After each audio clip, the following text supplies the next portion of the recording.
ibihe byiza ndizera ko mumeze neza, ndizera ko gahunda za QuickTimes news zikomeje kugenda zibanogera. Tugiye kurebera hamwe uburyo wari impunzi yo muri Repubulika Iharanira Demokarasi ya Congo mu Rwanda yisanze i New York, akaba afite inzozi zo kuyobora Repubulika Iharanira Demokarasi ya Congo. Mondia Nshimiyimana Dogo ni umusore w'imyaka 34 ukomoka muri Repubulika Iharanira Demokarasi ya Congo, ariko wakuriye mu Rwanda nk'impunzi nyuma yo kurangiza kaminuza mu mwaka wa 2016. Yabonye amahirwe yo gukomereza amasomo muri Leta Zunze Ubumwe za Amerika mu mujyi wa New York. Kuri ubu Nshimiyimana Dogoni avuga ko ari mu myiteguro yo gutaha burundu mu Rwanda cyane ko yahatangije ibikorwa bitandukanye birimo umuryango Mondia Initiative wishyurira amashuri abana b'impunzi ndetse n'uruganda rwa Kreza rukora ibikoresho by'isuku cyane cyane amasabune. Mu kiganiro yajyanye n'igitangazamakuru igihe.com, Mondia Nshimiyimana Dogoni yagarutse ku rugendo rwe rwatangiye nk'impunzi none ubu akaba afite icyerekezo cyo kuba umushoramari ukomeye. Uvuga ko umunyamakuru yatangiye amazi ati uvuga ko uri umunyekongo ari kuvuga ikinyarwanda dafite gitandukaniye cyane n'icy'abanyarwanda bo mu Rwanda cyagenze gute? Nshimiyimana Dogoni yagize ati nibyo abantu bashobora kwibaza kubera iki uri umukongomani uvuga ikinyarwanda. Murabiza amateka rusange namwe kuva mu nama y'Iberlin yo mu mwaka wa 1885 aho abagabanyaga abanyafurika ugasanga umuvandimwe ari hakurya undi ari hakuno. Ariko nyuma ya jenoside yakorewe abatutsi mu Rwanda mu 1994 byose byabaye bibi, aho abakoze jenoside baje iwacu muri Congo batangira kwica abandi bantu bamwe babitiranya no kuba abanyarwanda. Nuko rero mu mwaka wa 1996 njye n'umuryango wanjye twisanze mu nkambi zo mu Rwanda. Umunyamakuru yongeramo ati wabaye mu nkambi kuva mu 1996, ni yihe mwahingukiyemo ubuzima bw'ubuhunzi mu Rwanda bwari bwifashe bute?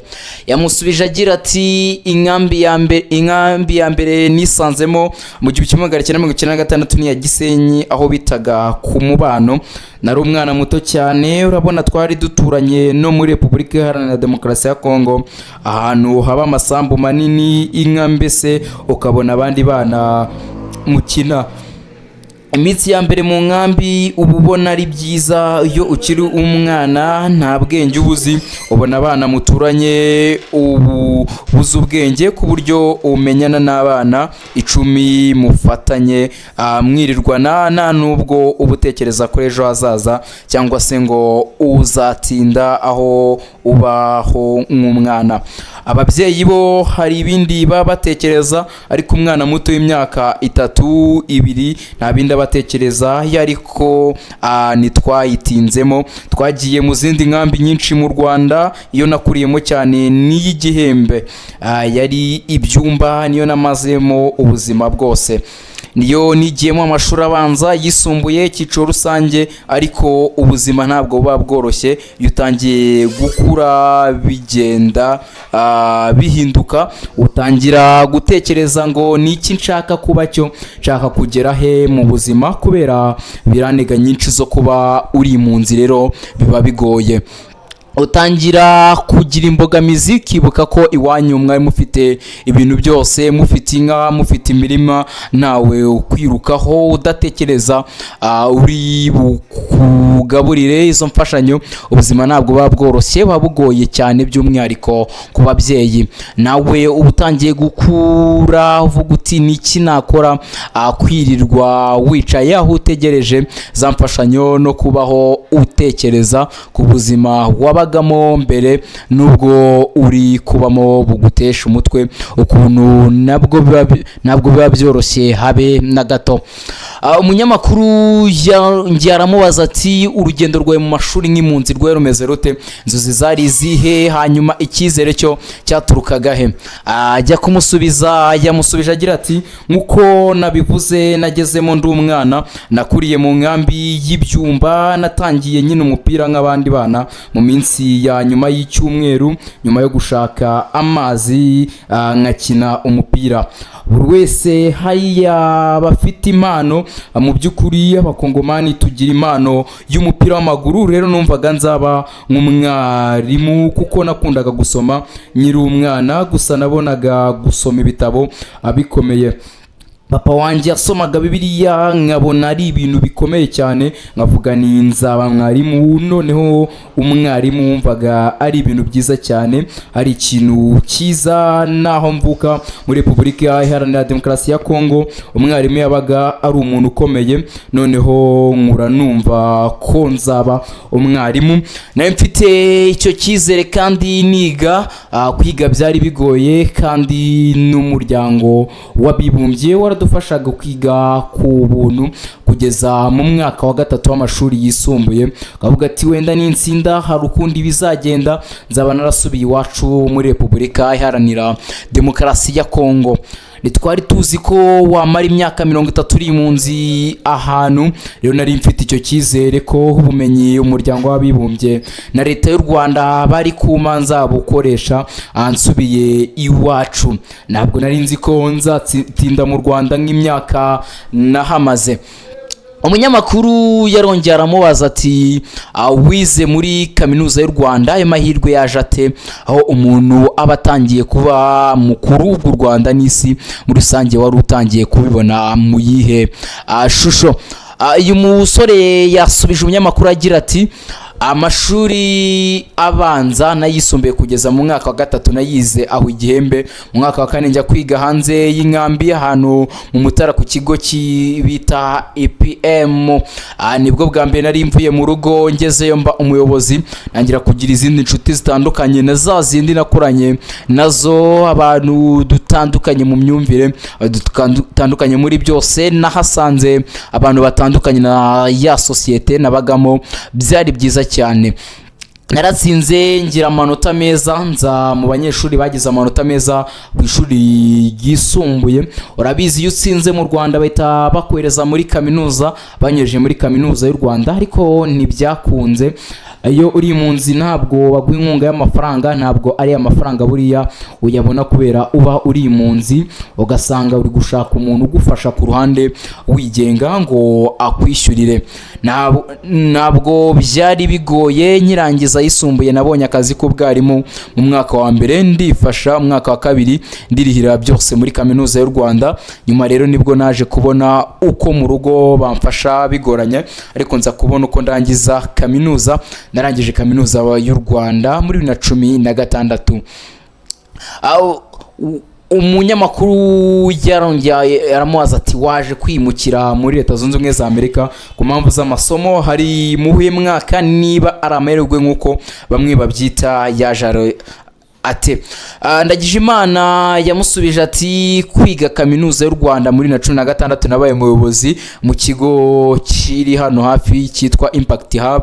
Ntangira kwandika ibitabo, ngenda ngurisha nandika ibitabo bimeze neza no gushaka uburyo najya kwiga. Ntabwo nicaye igihe kinini, narangije 2016 muri Kamena, muri Nyakanga gutyo. Noneho muri Mutarama 2017 mbona ibaruwa yo kunyemerera kujya kwiga muri Leta Zunze Ubumwe za Amerika, New York. Sinari mazi nkibaza New York ni ikintu he mugi. Rero nagiye kwiga 2017 muri Kanama, nuri indege mve Kigali nerekeza mugi wa New York. Nayingiye kwiga icyiciro cya 3 cya kaminuza za n'impamyabumenyi y'ikirenga. Naho ku kijyanye no kuba uyu musore afite inzozi, ubwo nubundi turagenda dutarukaho kujyanye n'inzozi zo kuyobora Repubulika Iharanira Demokarasi ya Congo. Hari ikibazo umunyamakuru yamubajije agira ati byarashobokaga ko ujya muri Amerika ugakomeza ubuzima bwawe, cyane ko udakomoka mu Rwanda, ubuzima bugakomeza nk'uko bisanzwe, kuri cyo wakomeje kuzirikana u Rwanda? Uyu musore yasubije agira ati abantu bambajije impamvu amafaranga yose nayazanye mu Rwanda nabo mu muryango wanjye badasigaye. bati wakaguza amazu wagakoze ibi nibi kubera iki. Ariko nkuko nakubwiye nge ndi umuntu ushima u Rwanda rwamaye byose. Aho ndi n'u Rwanda igihugu cyanjye aruko cyamfashe kikanyitira handi nk'impunzi mu Rwanda hari aho ntarenga, ariko ibyo bari bafite barabimaye. Nakagiye na Uganda na Kenya gutangiza ubuzima, ariko natekereje ko hari aho muriye n'u Rwanda. Niba narize amashuri abanza mu Rwanda, yisumbuye na kaminuza nkayiga mu Rwanda, buri gihe nkuko nakubwiye n'umubyeyi wa kabiri, ntabwo nari gufata amafaranga nunze ngo nyazane mu Rwanda. Nuko hari icyo nabonye amahirwe yo guhura na Perezida Paul Kagame, Perezida w'u Rwanda, nganira nawe.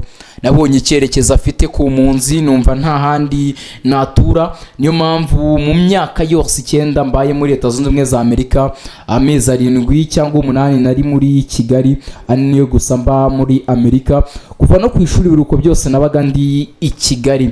Nekereza ko n'abana dufite muri Mondia bava mu bihugu bitandukanye, ariko ngerageza ko amafaranga nayajyana hanze y'u Rwanda. Abana ndihira bose n'abana bava muri Sudani y'Epfo baza kwigira mu Rwanda, nishyura kaminuza zo mu Rwanda kugira ngo mu buryo bw'ubukungu sinjyane hanze, ahubwo nze nyishyure mu Rwanda. Yongera mubaza umunyamakuru ati mukomeje gukora ibikorwa bigamije guteza imbere u Rwanda, ariko ubikora mu gihe ubuyobozi bw'igihugu cyawe ubwo n'ubwa Repubulika Iharanira Demokarasi ya Congo buvuga ko icyo ibibazo biri mu burasirazuba bwa Congo intandaro yabyo ari u Rwanda. Kubera iki ufite imyumvire yawe itandukanye? Kubera iki utumva ibyo ubuyobozi bw'igihugu cyawe buvuga? Uyu muvandimwe yasubije agira ati ntabwo ndi umunyapolitike, politike ni ibyayo, nge ndafasha abantu uretse nawe niyo umuturanyi wanjye nubwo umubyeyi wanjye bajyana ikibazo, sinajya ku ruhande rw'umubyeyi ahubwo nkora ibyo nagakwiye gukora. Rero ntabwo umunyapolitike ngo menye iby'u Rwanda na Congo. Icyo nzi cyo nuko mbona mu Rwanda ndamahoro, nkora ibyo nkora. Ngera muri New York mu kwakira nk'umunyekongo, numvaga nishimiye kujya kuri ambasade wacu muri Repubulika Iharanira Demokarasi ya Congo. Baranyakira bambaza pasiporo nari mfite ya UN itangwa n'u Rwanda, kuko niho nakuriye ubuzima bwanjye bwose. Natangajwe nuko abanyakiriye barambajije ngo uvuga iringara, ndavuga nta ringara mvuga. Baravuga bati uva he? Ninavukiye hariya. Barambwira bati nimwe muduteza ibibazo. Urumva impamvu nari ngiyeyo kugira ngo bambuze n'abandi bakongomani bari New York. Nagiye mu munsi w'ubwigenge bwa Congo ngo twishimane n'ibindi bikorwa by'abanyekongo, noneho ukabona bari kunsunika, ahubwo abanyeshuri b'Abanyarwanda bigaga muri kaminuza bari bandi hafi kandi banabizi ko ndi umunyekongo, tunavuga ururimi rumwe nibansuniki. Niyo mpamvu ibya politike nabireba, ahubwo icyo ndeba ari ukuvuga ngo Afurika itera imbere. Niki nakora ngo imbaraga z'urubyiruko rwa Afurika tuzishyire hamwe? Mu nzozi nyinshi ufite harimo no kuba Perezida wa Repubulika Iharanira Demokarasi ya Congo. Zakomotse kuki ushaka kugera ku kinyirizina? Ibyo ni byarabajijwe n'umunyamakuru. Yagize ati yego mfite inzozi z'uko umunsi umwe natanga umusanzu. Yego naragiye hose, natembereye isi ya henshi, kandi nshaka kuzasubira muri Congo nkafata bwa bumenyi nakuye hirya no hino nkabukoresha mu buyobozi. Na wamenye ko nshobora gusubira muri Congo nkaba na perezida, minisitiri, umwarimu, umuhinzi, ariko icyo nzi cyo nuko nzasubira iwacu muri Congo nkafatanya n'abandi baturage tukubaka igihugu cyiza kitagira ivangura, kitagira amacakubiri, igihugu ahubwo gishyira hamwe imbaraga z'urubyiruko akubaka Afurika yunze ubumwe, tumwe aho kuzana amacakubiri twazaniwe nabo hakurya, ubwo ndavuga abazungu. Uwo n'umuvandimwe wakuriye mu Rwanda, yitwa Nshimiyimana Mondia Dogon. Yakuriye mu Rwanda, asoza amashuri ye, ubwo ndavuga kaminuza muri Leta Zunze Ubumwe za Amerika, ariko akomoka muri Repubulika Iharanira Demokarasi ya Congo. Afite inzozi zo kuzayobora iki gihugu, akaba yakibera perezida cyangwa minisitiri, cyangwa se akaba yaba undi muyobozi. Ezo ni zimwe mu nzozi abantu benshi baba bafite, ariko no kuzikabya ni ikindi.